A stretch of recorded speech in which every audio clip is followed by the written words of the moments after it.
आप देख रहे हैं इन डार्क राजकुमार के साथ। तो चलिए बढ़ते हैं आज की कहानी की ओर। दोस्तों, उस रात मैं और अभिषेक मुंबई से पुणे जाने के लिए निकले थे, क्योंकि मेरे दोस्त राजेश के पुणे के एक मशहूर मैरिज हॉल में शादी हो रही थी। लिहाजन हम दोनों पुणे की ओर हाईवे से जा रहे थे। कुछ दूर जाने के बाद हाईवे का पूरा रास्ता ही जाम था और कब खुलेगा ये भी कोई पता नहीं था। फिर मैंने अभिषेक से कहा कि यार, आज तो हम दोनों राजेश की शादी में नहीं जा पाएंगे। फिर मैंने वहीं पर खड़े एक ट्रक ड्राइवर से पूछा कि भैया, यहाँ से कोई और भी रास्ता है इस जाम से आगे निकलने का? जिस पर उस ट्रक ड्राइवर ने कहा कि हाँ, यहाँ से 1 किलोमीटर पीछे जाओगे तो एक जंगल है, उसी जंगल से होते हुए जाना होगा। पर लोगों का कहना है कि उस जंगल के अंदर भूत रहते हैं। भूतों का नाम सुनकर अभिषेक बहुत ही डर गया और उसने बोला कि और कोई रास्ता नहीं है यहाँ से जाने के लिए? तभी उस ड्राइवर ने कहा कि और कोई रास्ता तो नहीं है, और हाँ, जब ये जाम सुबह तक खुलेगा तो चले जाना। तभी राजेश का फ़ोन आ गया, तो मेरे फ़ोन उठाते ही राजेश ने कहा कि तुम दोनों कहाँ पर हो और इतनी देर हो गई। फिर मैंने राजेश से कहा कि यार, हम दोनों अभी जाम में फंसे थे, बस यहाँ से निकलने वाले हैं। फिर मैंने फ़ोन को कट कर दिया और उस जंगल की तरफ जाने लगे। जब मैं उस जंगल के रास्ते से जा रहा था तो उस जंगल के अंदर एकदम से सन्नाटा छाया हुआ था, और उस सन्नाटे भरे रोड पर मैं कार को ड्राइव कर रहा था। तभी कोई अचानक से कार से आकर टकरा गया, तो मैंने वहीं पर कार को रोक दिया। फिर हम दोनों कार से नीचे उतरे और देखा तो वहाँ पर कोई नहीं था। फिर मैंने कहा कि यार, जो अभी टकराया था वो गया कहाँ? तभी मुझे कार के नीचे एक हाथ दिखा, जिसे देखकर हम दोनों बहुत ही ज़्यादा डर गए। फिर मैंने कार के नीचे देखा तो मेरे होश उड़ गए। वो एक औरत है और उस औरत का सर नहीं था, और अभी हम उस औरत को देख ही रहे थे कि अचानक ही वो औरत वहाँ से गायब हो गई। फिर मैंने अभिषेक से कहा कि जल्दी से कार के अंदर बैठो। और फिर जैसे ही हम दोनों कार के अंदर बैठे और कार को स्टार्ट करने ही जा रहे थे कि तभी मेरी नज़र कार में लगे शीशे पर पड़ी, तो वो औरत वही थी जिसका सर नहीं था। फिर मैंने पीछे मुड़कर देखा तो वो औरत अब गायब हो गई थी। फिर मैं कार को स्टार्ट करके आगे की ओर निकलने लगा। मैंने अभिषेक से कहा कि यार, अब तो हम दोनों बहुत ही बड़ी मुसीबत में फंस गए हैं, हम दोनों को इस रास्ते से नहीं आना था। ये सब बोलते हुए मैं अभी कार को चला ही रहा था कि तभी कार के शीशे पर कुछ गिरने लगा। फिर मैंने देखा कि वो खून था। तभी एक आवाज़ आई, आज तो तुम दोनों मरोगे, अब तुम दोनों को मरना ही होगा। मैं कार को चला ही रहा था कि तभी मुझे एक बच्चा बीच रास्ते में खड़ा हुआ दिखाई दिया, पर उस लड़के का भी सर नहीं था। और ये देखकर हम दोनों बहुत ही ज़्यादा डर गए। जिस पर अभिषेक ने कहा कि कार को मत रोकना, कार को उसके ऊपर चढ़ा दे। फिर मैं कार को तेज़ी से लेकर आगे की तरफ बढ़ने लगा। जब कार उसके पास पहुंची तो कार उस लड़के के आर पार हो गई। फिर मैंने कार में लगे साइड मिरर में देखा तो वो लड़का वहीं पर था। फिर अचानक से वो गायब हो गया और मैं कार को तेज रफ्तार में बढ़ाने लगा। अभी मैं कार को भगा ही रहा था कि मैंने अभिषेक से कहा कि यार, ये रास्ता नहीं है, यार ये रास्ता ख़त्म ही नहीं हो रहा। तभी अभिषेक डरते बोला, हाँ भाई, ये रास्ता कैसा है यार, ये तो ख़त्म होने का नाम ही नहीं ले रहा है, हमें नहीं आना चाहिए था इस रास्ते से। अब तो हम दोनों का मरना निश्चित है, और वो बिनसर वाली औरत हम दोनों को मार कर ही रहेगी। रात के अंधेरे में हमें कुछ भी समझ में नहीं आ रहा था कि हम किस तरफ जा रहे हैं, और मैं उस अंधेरी रात में अभी कार को आगे बढ़ा ही रहा था कि तभी किसी ने मेरे कंधे पर हाथ रखा। तो मैंने पीछे मुड़कर देखा तो वो दोनों कार के अंदर थे। तभी एकदम से उस लड़के ने मेरा गला पकड़ लिया, और तभी मेरा गाड़ी से डिसबैलेंस हुआ और गाड़ी एक पेड़ से जाकर टकरा गई। गाड़ी के पेड़ से टकराते ही मेरा सर कार के हैंडल से जोर से टकरा गया, और तभी मेरी आंखों के सामने अंधेरा छा गया। जब मेरी आंख खुली तो चारों तरफ अंधेरा ही अंधेरा दिख रहा था, और सामने देखने पर बहुत ही हल्का दिखाई दे रहा था। फिर मैंने देखा तो मैं किसी कमरे के अंदर बंद था, पर अंधेरे की वजह से कुछ भी दिखाई नहीं दे रहा था, और मेरे पास में अभिषेक बेहोश पड़ा था। फिर मैं अभिषेक को उठाने लगा, और जब अभिषेक उठा तो अभिषेक ने कहा कि यार, ये हम कहाँ पर आ गए और इतना अंधेरा क्यों है? फिर मैंने अभिषेक से कहा कि यार, हम दोनों किसी कमरे के अंदर बंद है, अभी हम दोनों हाथ पकड़कर यहाँ से निकलने का रास्ता ढूंढने ही जा रहे थे कि तभी मेरी नज़र सामने गई, तो मैंने देखा कि कोई तो था जो अंधेरे की वजह से दिखाई नहीं दे रहा था कि वहाँ पर है कौन। तभी अभिषेक ने बोला कि कहीं वो बेगर सर वाली औरत तो नहीं है यार। फिर हम दोनों डर की वजह से पीछे की ओर जाने लगे। हम दोनों अभी पीछे की ओर जा ही रहे थे कि तभी एक आवाज़ आई, कौन है वहाँ पर? फिर मुझे लगा कि ये तो कोई इंसान की आवाज़ है। फिर हम दोनों उसके पास गए तो मैंने देखा कि वो एक आदमी था। फिर मैंने उस आदमी से कहा कि आप यहाँ पर कैसे आ गए?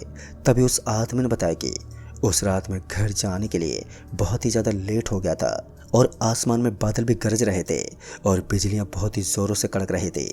हाईवे पर उस दिन एक एक्सीडेंट हुआ था। फिर मैंने सोचा कि इस जंगल को पार कर लूँगा और फिर उसके बाद मेरा गांव ही है। इस वजह से मैं जंगल के रास्ते से होकर जाने लगा। उस जंगल के अंदर काफ़ी खामोशी छाई थी। ऐसा लग रहा था कि बहुत ही कुछ ज़्यादा भयानक होने वाला हो। मैं बाइक लेकर अभी जा ही रहा था कि तभी अचानक से आंधी चलने लगी। रात के अंधेरे में मुझे कुछ भी दिखाई नहीं दे रहा था और ऊपर से अब आंधी भी चलने लगी थी। मैं बाइक को अभी चला ही रहा था कि तभी मेरे सामने वो औरत आ गई जो बरसों पहले मर गई थी।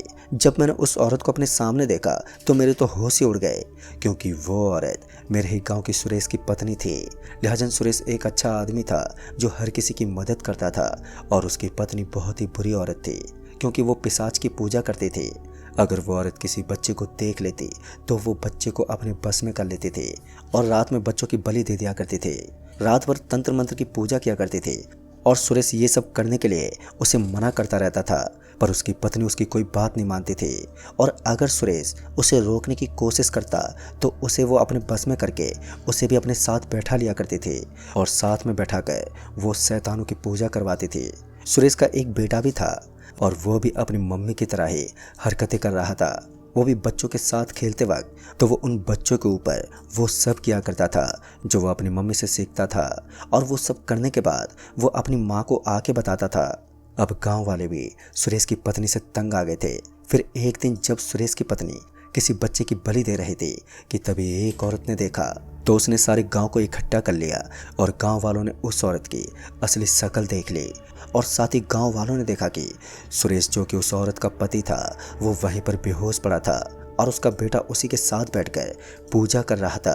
तभी गांव की एक औरत ने कहा कि अरे डायन, तूने तो अपने पति को भी नहीं छोड़ा और अपनी तरह अपने बेटे को भी बना दिया तूने।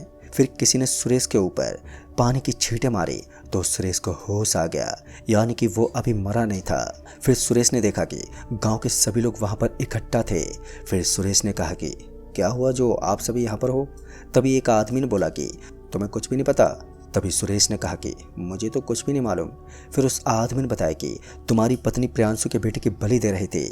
अच्छा हुआ जो मेरी नज़र पड़ गई, नहीं तो आज पता नहीं क्या होता। और तुम्हारी पत्नी की तरह ही तुम्हारा बेटा भी सीख रहा है। फिर गांव वालों ने उन सभी को गांव से निकाल दिया। तभी सुरेश ने कहा कि तसल्ली मिल गई तेरे को, अब तो खुश हो। तभी उसकी पत्नी ने कहा कि वो लोग बहुत ही पछताएंगे मुझे गाँव से निकाल कर। फिर सुरेश ने कहा कि वो लोग क्यों पछताएंगे, और इस काली विद्या से तुम्हें क्या मिलेगा, और इसी की वजह से गांव के लोगों ने हम तीनों को गांव से निकाल दिया है, अब इसे बंद कर दो। तभी सुरेश की पत्नी ने कहा कि अब तो मौत का सिलसिला शुरू होगा। दोस्तों, अगर सुरेश कुछ ज़्यादा बोलता तो सुरेश की पत्नी उसे अपने बस में कर लेती थी और फिर वो तीनों गांव से निकलकर जंगल में रहने लगे। सुरेश दिन भर काम करता और उसकी पत्नी अपने तंत्र मंत्र में लग जाती और सुरेश थका हारा जब घर पर लौट कर आता तो खाना वाना खाकर वो सो जाता और उसकी पत्नी और बेटा जंगल के रास्ते कोई भी जाता तो उसे पकड़कर बलि दे दिया करते थे। धीरे धीरे उन दोनों का सिलसिला बढ़ता गया और उस रास्ते से आना जाना बंद होने लगा।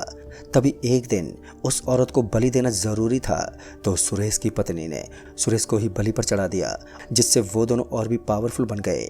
अगर कोई भी इंसान उस जंगल से कुछ दूरी पर जा रहा होता तो उसे भी वो अपनी ओर खींच लिया करते थे और उसे भी बलि चढ़ा दिया करते थे। जब भी किसी को बलि देना होता था तो वो गांव के किसी भी आदमी को अपनी बस में करके उसकी बलि चढ़ा देती थी। गांव वाले बहुत ही परेशान हो गए कि सब आदमी कहां पर गायब हो रहे हैं, उनका कुछ भी पता नहीं चल रहा था। फिर एक दिन सुरेश की पत्नी को बलि देनी थी तो उसने गांव के जमींदार के बेटे को ही वश में कर लिया और वो घर से जब निकल कर आ रहा था तो जमींदार ने अपने बेटे से कहा कि इतनी रात को बेटा कहाँ जा रहे हो, पर उसने कोई जवाब ही नहीं दिया और वो गांव से निकलकर जंगल की तरफ जाने लगा और उसके पीछे पीछे गांव के सारे लोग भी जाने लगे थे। वो लोग जानना चाहते थे कि आखिर ये बच्चा जा कहाँ रहा है। जंगल के कुछ अंदर जाने पर उन्हें एक घर दिखाई दिया और जमींदार का बेटा उस घर के अंदर घुस गया और जब गांव वालों ने उस घर में देखा तो उन लोगों के होश ही उड़ गए। गांव वालों ने देखा कि वहां पर बहुत सारी डेड बॉडी पड़ी हुई थी, जिनमें से काफ़ी सारी बॉडी सड़ गई थी और बास भी मार रही थी। और जब वो लोग अंदर गए तो उन्हें वो औरत दिखाई दी जिससे गांव वालों ने घर से निकाल दिया था। उस औरत को देखकर गांव वाले एकदम हैरान हो गए और गांव वालों ने बोला कि ये सब क्या कर रहे थे जो सब लोग गायब हो रहे थे। तभी गांव वालों ने उस औरत और उसके बच्चे को पकड़ लिया तो वो औरत तंत्र मंत्र पढ़ने लगी तभी गांव के एक आदमी ने उस औरत का मुंह ही बंद कर दिया और फिर वो सभी गांव वाले उन दोनों को गांव में लेकर आ गए और गांव में लाकर उन लोगों ने उस औरत और उसके बच्चे को एक पेड़ से बांध दिया। उधर जमींदार ने बहुत ही बड़े तांत्रिक को बुलवा लिया तो तांत्रिक बाबा ने उस लड़के को उस औरत के वश से मुक्त करवाया। फिर गांव वालों ने बोला कि इस औरत से कैसे भी पीछा छुड़ाएं।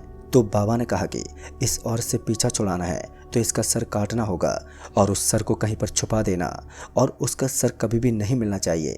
अगर उसे सर मिल गया तो वो फिर से एक एक करके सभी को मारने लगेगी। फिर बाबा ने कहा कि अगर उसे मिल भी गया तो गांव के अंदर कभी भी नहीं आ पाएगी, क्योंकि मैं इस गांव को चारों तरफ से बांध देता हूँ ताकि वो कभी भी गांव के अंदर ना आ पाए। फिर उस बाबा ने उस औरत को जंगल में ले जाकर उसी घर में उन दोनों का सर धड़ से अलग कर दिया और वहीं पर उसे दफन कर दिया और उसके सर को ले जाकर कहीं दूर छुपा दिया। कुछ साल तो अच्छे से बीत गए। फिर एक दिन कोई उस जंगल से आ रहा था तो उसने देखा कि कोई एक औरत सामने खड़ी थी, पर उस औरत का सर नहीं था। और ये देखकर उस लड़के ने गाँव में बताया तो गाँव वाले समझ गए कि ये तो वही औरत है जिसका गाँव वालों ने सर काटा था। फिर उसके बाद से कोई भी उस जंगल से गुजरता तो उसका मरना निश्चित था। दोस्तों तभी मैंने उस आदमी से कहा कि यहाँ कोई रास्ता है यहाँ से बच के निकलने के लिए। फिर उस आदमी ने बताया कि एक रास्ता है, पर उस रास्ते को कभी पार नहीं कर पाओगे। फिर मैंने उस आदमी से कहा कि मैं यहाँ से कैसे भी निकलना चाहता हूँ, बताओ आप। तो उस आदमी ने कहा कि ये जो दरवाज़ा दिख रहा है यही वो रास्ता है जहाँ से तुम निकल सकते हो, पर यह रास्ता बहुत ही खौफनाक होगा क्योंकि वो भूतों और शैतानों से भरा है। अंधेरा ही अंधेरा होगा। जब तुम दरवाजे से बाहर जाओगे तो तुम दोनों जंगल में पहुंच जाओगे और जंगल के अंदर तुम्हें एक दरवाज़ा दिखाई देगा। अगर तुम दोनों उस दरवाजे के पास पहुंच जाओगे तो तुम्हारी जान बच जाएगी, पर हाँ वहाँ पर बहुत सारे छलावे हैं, तुम किसी पर भी भरोसा मत करना, नहीं तो तुम जान से मारे जाओगे। इतना बोलने के बाद वो आदमी गायब हो गया और उसको गायब होता देखकर हम दोनों बहुत ही ज़्यादा डर गए। अब हम दोनों उस आदमी पर भरोसा करें या नहीं। तभी अभिषेक ने कहा कि यार और कोई चारा नहीं है। फिर हम दोनों उस आदमी के बताए हुए रास्ते पर जाने लगे। जैसे ही हम जंगल में गए तो वहाँ पर अंधेरा था और वो जंगल बहुत ही खौफनाक था। हम दोनों उस जंगल में ही जा रहे थे कि तभी एक शैतान हमारी तरफ आने लगा। डर की वजह से अभिषेक मेरा हाथ छोड़ के वहाँ से भागने लगा और वो उस जंगल में कहीं पर खो गया और साथ ही वो शैतान भी अब गायब हो गया। फिर मैं अभिषेक को ढूंढने लगा और अभी मैं उसे ढूंढ रहा था कि तभी फिर से एक चुड़ैल मेरी तरफ आने लगी। मैं बिना डरे हुए वहीं पर खड़ा रहा और वो चुड़ैल मेरे पास से आकर चली गई। तभी मुझे वो दरवाज़ा दिखाई दिया जहाँ से मैं जा सकता था। अभी मैं उस दरवाजे की तरफ जा ही रहा था कि तभी मेरा दोस्त अभिषेक दिखाई दिया, वो भी मरी हुई हालत में। पर अब मैं बिना देरी किए उस दरवाजे की ओर बढ़ने लगा कि तभी अभिषेक ने मेरा पैर पकड़ लिया और उसकी आंखें एकदम से लाल हो गई थी। फिर मैं अभिषेक से अपना पैर छुड़ाकर उस गेट से बाहर निकल गया और जब मैं वहाँ से बाहर निकला तो मैंने पाया कि मैं एक हाईवे पर हूँ, जिस हाईवे से मैं पुणे जा रहा था। दोस्तों खैर मैं तो किसी तरह बच गया, पर मेरे दोस्त अभिषेक के साथ उस रात क्या हुआ होगा और वो कहाँ पर चला गया, इस बात का मुझे आज तक पता नहीं चला, जिसका गम मुझे आज भी खाया जाता है। तो दोस्तों इस कहानी में बस इतना ही। कहानी आपको पसंद आई हो तो वीडियो को लाइक शेयर ज़रूर कर दें और साथ ही हमें नीचे कमेंट बॉक्स में ज़रूर बताएं। तो मैं आपका दोस्त राजकुमार जल्द ही मिलूँगा ऐसी एक और नई कहानी के साथ। तब तक के लिए बाय एंड टेक केयर।